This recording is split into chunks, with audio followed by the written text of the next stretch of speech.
Assalamualaikum warahmatullahi wabarakatuh. Innal hamdanillah nahmaduhu wa nasta'inuhu wa nastaghfir wa na'udzu billahi min syururi anfusina wa min sayyiati a'malina may yahdihil fala mudhillalah wa asyhadu an la ilaha illallah wa asyhadu anna Muhammadan abduhu wa rasuluh. Amma ba'd. Puji beserta syukur marilah kita panjatkan kepada Allah Subhanahu wa taala yang telah memberikan beribu-ribu nikmat.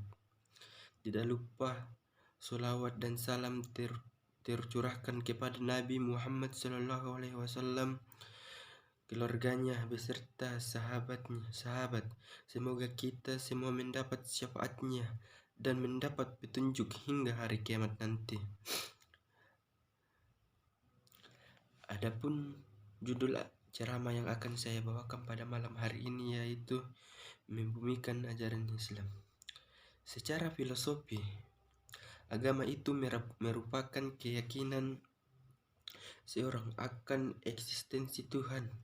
Kalau dalam ajaran Islam, agama itu merupakan keyakinan seseorang kepada Allah beserta ketentuan-ketentuannya yang diwahyukan kepada para nabi dan rasulnya. Oleh karena itu, ajaran Islam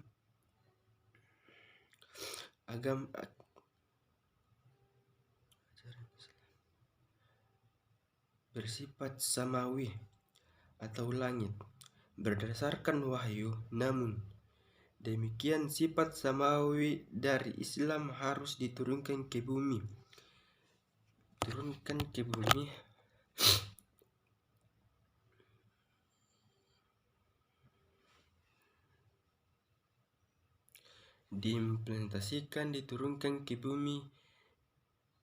Diimplementasikan dalam kehidupan sehari-hari, sebab tujuan utama dari agama adalah mengatur kehidupan manusia agar tidak kacau. Sejatinya, seorang memeluk agama, tatanan kehidupan tidak kacau,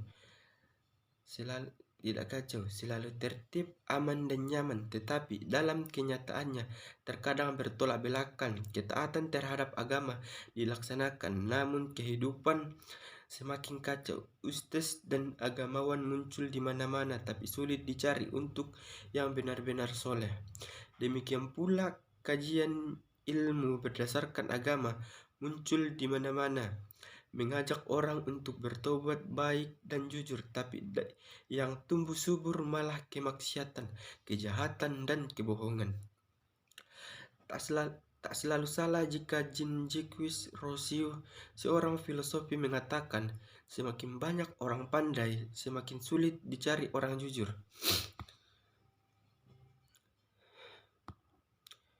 Di tengah-tengah kehidupan kita ini, masih lebih banyak orang yang melaksanakan ibadah sholat daripada yang tidak melaksanakannya. Masjid mulai dari ukuran kecil sampai ukuran super besar ada di tengah-tengah kehidupan kita. Demikian pula tempat ibadah agama lainnya.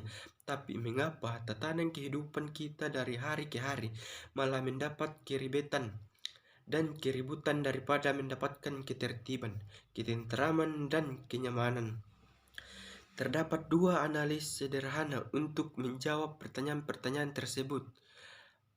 Pertama, secara filosofi, ajaran agama pemeluknya, dalam arti ajaran agama harus melekat di jiwa, menjadi napas kehidupan yang mewarnai setiap ucapan, langkah dan perbuatan para pemeluknya. Gianoso Manetti yang dikutip Bambang Suhirgato dalam bukunya Humanisme dan Humaniora, referensinya bagi pendidikan, mengatakan agama sesungguhnya memerlukan dukungan vital bagi memaksimalkan karya terbaik manusia di bumi ini. Jika kehidupan surgawi dianggap sebagai model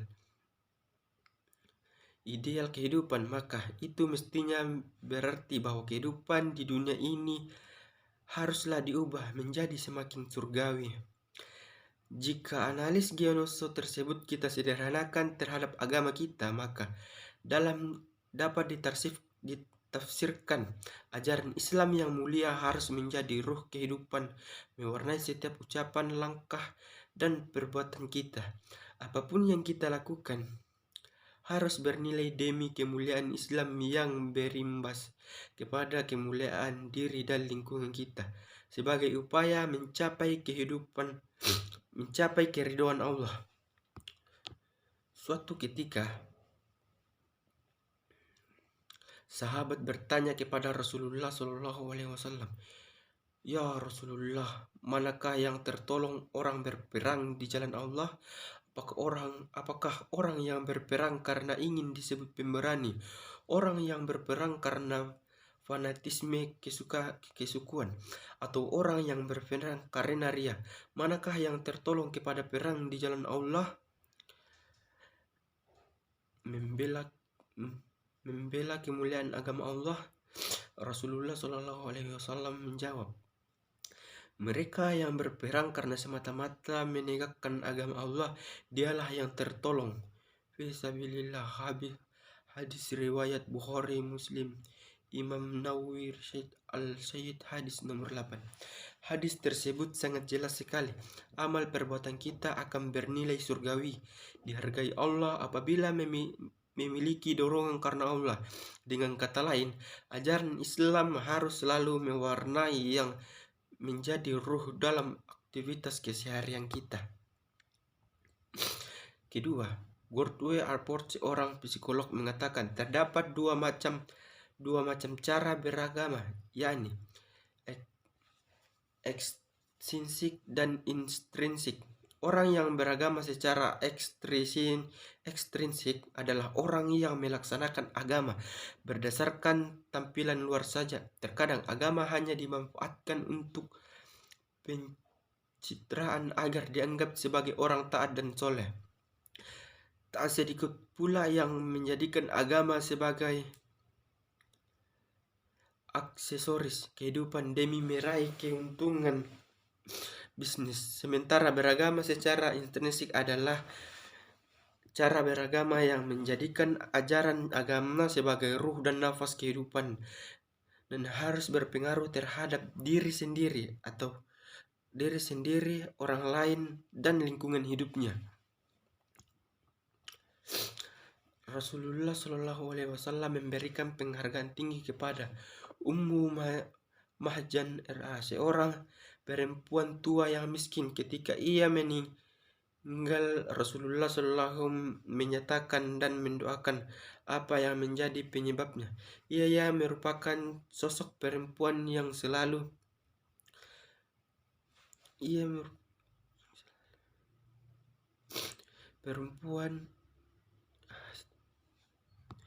selalu menerapkan ajaran Islam dalam kehidupannya. Orang yang lain menganggapnya sebagai perbuatan sederhana, bahkan nyaris dianggap tak bernilai karena kemiskinan dan kerentaannya.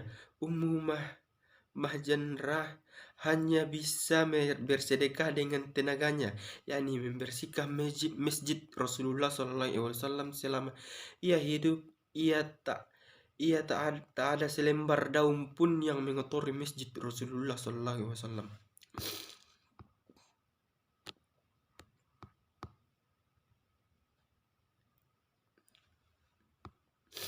Jika kita semua berperilaku seperti Ummu Mahjan, kita dapat membayangkan di sekitar kita tidak akan ada sampah berserakan dan polusi di lingkungan kita pun akan berkurang karena kehidupan kita diwarnai ajaran Islam. Kebersihan itu sebagian dari iman, diimplementasikan dalam sebuah lini kehidupan. Masih dalam hadis Nabi SAW dikisahkan tentang seorang perempuan yang rajin beribadah, bukan saja melaksanakan ibadah yang wajib hukumnya, yang